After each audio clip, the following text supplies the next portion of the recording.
Hi guys, back with another video. I hope all are doing great with the respective fields.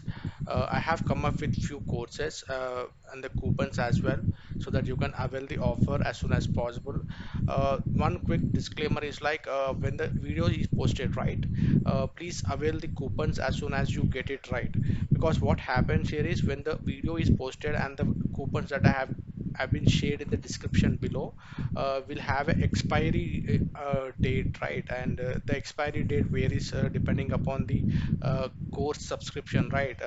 One coupon is valid for particular number of subscribers. So I strongly recommend you to please make use of this benefit so that you will be availing these courses uh, as soon as as soon as this video is posted.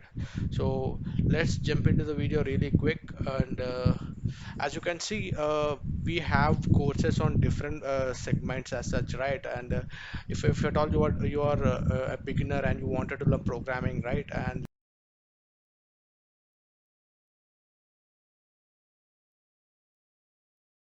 to end knowledge is shared in JavaScript. And if at all you want to learn Java or Python, right? The course is well structured, and no matter what background you come from, or no matter how much experience you have, right? It doesn't matter. So the only thing you require is a good internet facility, and to the interest, the zeal to learn new things. That's it, nothing more than that. So and one specific thing I want to mention in this video is like there's a course called PowerPoint presentation wherein you can design amazing animated infographic videos.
That's it, guys. Stay tuned and keep learning. See you in the next video. Till then, bye.